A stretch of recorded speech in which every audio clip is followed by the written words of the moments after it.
కేటీఆర్ గారు మాట్లాడుతూ తెలంగాణ రాష్ట్రం విభజన నీళ్లు నిధులు నియామకాల కోసం ఏర్పడితే కాంగ్రెస్ పార్టీ దందాలు కబ్జాలు లత్కోర్ పనులు అనుకుంటా వాటి యొక్క భాగవతాల గురించి రేవంత్ రెడ్డి సర్కార్ చేస్తున్న భాగవతాల గురించి డబ్బులు లేవనాతానని చెప్పి ఈరోజు అందాల పోటీలు దేంతో నిర్వహించాడు.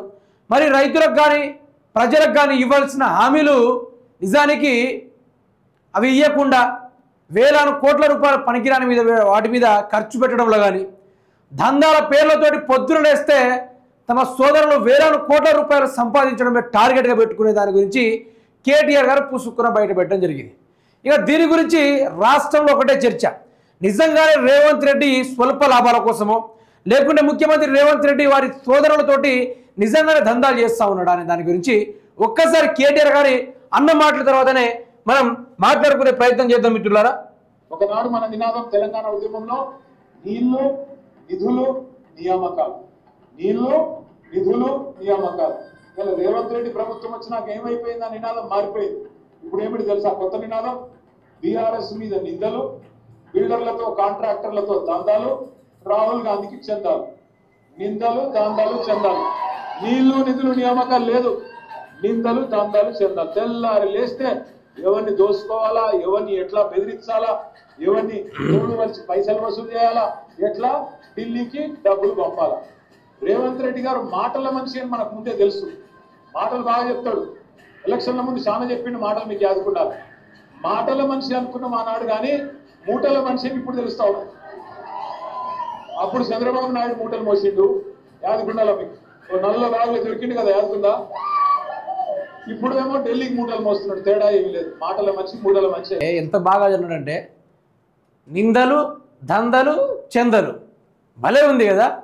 ఆ రోజు కేసీఆర్ ప్రభుత్వం బీఆర్ఎస్ పార్టీ కానీ టీఆర్ఎస్ పార్టీ కానీ తెలంగాణ రాష్ట్రం ఫార్మేషన్ అవ్వడానికి ముందు నీళ్లు నిధులు నియామకాలు, మన తెలంగాణ మనకు కావాలి, మన తెలంగాణకు నిధులు రావాలి, మన తెలంగాణకు నియామకాలు జరగాలి. ఈరోజు మాత్రం రేవంత్ రెడ్డి పొద్దున్న లేస్తే బీఆర్ఎస్ మీద నిందలు, అదేవిధంగా కాంట్రాక్టులతోటి దందలు, అదేవిధంగా రాహుల్ గాంధీకి చంద్ర అనుకుంటా ఆయన మాట్లాడడం జరిగింది.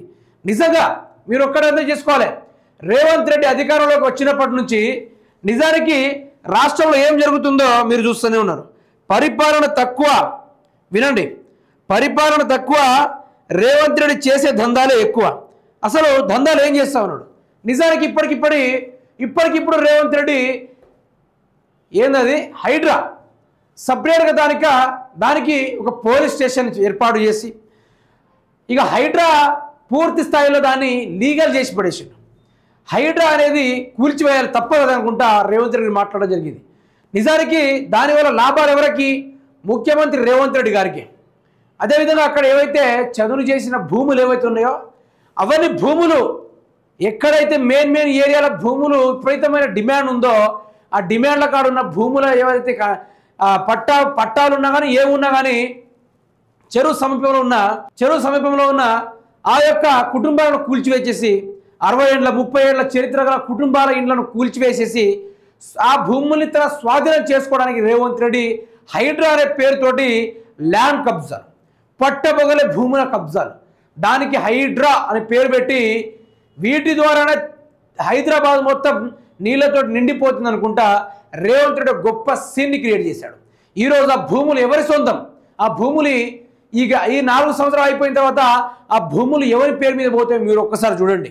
అది చెరువుల ల్యాండ్స్ కాదు, దాన్ని రేవంత్ రెడ్డి పూర్తి స్థాయిలో గ్రిప్పు పొందడానికి ప్రయత్నం చేస్తూ ఉన్నాడు. ఇప్పుడు ఆయన ఒకటి దందాలు కూడా అన్నాడు. ఏవో ఇంజనీర్లతోటి కాంట్రాక్టర్లతోటి దందాలు. ఆశామాజి ఒక బిల్డర్ పెద్ద బిల్డింగ్ కట్టుకొని ఉంటే దాని పక్కన బిల్డింగ్ కూల్చేసి రేపు నీ బిల్డింగ్ కూడా కూల్చేస్తున్నా, ఎంత ఇస్తావు అనుకుని డిమాండ్. రేవంత్ రెడ్డి జస్ట్ ఆ మాట విసిరితే దాన్ని ఆచాతూచిగా పాటించుకుంటూ సహోదరులు చేస్తున్న దందాలు అంతా ఇంత కాదు మిత్రులారా. ఇంకోటి చందలు, మన రాష్ట్ర నిధులు ఎడిపోతున్నాయి, రాష్ట్రం నుంచి వస్తువుల పన్నులు ఎడిపోతూ ఉంది, రాష్ట్రం నుంచి వచ్చే ఆదాయం కూడా ఎడిపోతూ ఉంది. అవి పోని తీసుకొచ్చిన అప్పులు ఎడిపోతూ ఉన్నాయి, వైన్స్ల మీద పెంచిన పైసలు ఎడిపోతూ ఉన్నాయి, పెట్రోల్ మీద పెంచిన పైసలు ఎడిపోతూ ఉన్నాయి, తినే తిండి సరుకుల పైన పెంచిన పైసలు ఎడిపోతూ ఉన్నాయి. మన రెక్కల మీద పన్నులు విధించి రేట్లు పెంచి నానా రకాలుగా ఇబ్బంది పెట్టడానికి ముఖ్యమంత్రి రేవంత్ రెడ్డి ప్రయత్నాలు చేస్తూ ఉంటే మరి ఆ పైసలు ఈరోజు ఎడిపోతూ ఉన్నాయి. ఎడిపోతాయంటే మరి పదే పదే రేవంత్ రెడ్డికి ఢిల్లీకి పోవాల్సిన అవసరం ఏంది? ఆయనే ఒకటేసారి చెప్పిండు తెలంగాణకి పెట్టుబడులు ఇచ్చేదే లేదనుకుంటా. బీజేపీ నాయకుడు మన భారత ప్రధాని నరేంద్ర మోడీ గారు చకాచక్యంగా చెప్పడం జరిగింది. ఈడికొస్తేనేమో నరేంద్ర మోడీ తిట్టుడు, ఆడిపోయేమో కాలు మొక్కుడు. ఇవన్నీ రేవంత్ రెడ్డి కథలు అంతా ఇంత కాదు, అదంతా రోజంతా మాట్లాడుకున్న తీరని తీరికలాంటిది. నిజానికి రేవంత్ రెడ్డి కథ చూసుకుంటే మనిషైనా ప్రజలను పరిపాలించే నాయకుడా, ప్రజల్ని హింసించే నాయకుడా అంటే నిజానికి ప్రజలను హింసించే నాయకుడు ఎవరయ్యా అంటే అది ఓన్లీ రేవంత్ రెడ్డి మాత్రమే. విపరీతమైన దందాలు అధికారంలోకి వచ్చినప్పటి నుంచి ప్రజాపాలన పేరుతోటి ప్రజలను సక్రమంగా చూసుకునే పరిస్థితి లేదు. ప్రజల్ని ఇబ్బంది పెట్టుకుంటూ ప్రజల్ని కష్టపెట్టుకుంటూ నానా రకాలుగా రేవంత్ రెడ్డి చేస్తున్న తీరు అంతా ఇంత కాదు. అందుకనే రేవంత్ రెడ్డి సర్కారు ఒక్కటే, పొద్దున్న లేస్తే బీఆర్ఎస్ పైన నిందలు, రేపటి రోజున కాంట్రాక్టర్ బిల్డర్ల ఇంజనీర్లతోటి దందాలు, మిగిలిన పైసలతోటి రాహుల్ గాంధీకి చందాలు. ఇది రాహుల్ గాంధీ బూటు నుంచి మొదలు పెడితే జుట్టు మీద రాసుకునే ఆయిల్ అంత వరకు అది మన తెలంగాణ సొమ్ము, మన సొమ్ము. ఇక్కడ సొమ్మును తీసుకెళ్ళి ఢిల్లీలో ధారపోస్తూ ఉన్నాడు. లేకుంటే పదవి కూడా బీకేస్తారు కదా, పదవి ఉంచరు, ప్రజలు పూర్తి స్థాయిలో మొత్తం లూటి చేసి పడేస్తారు. నిజానికి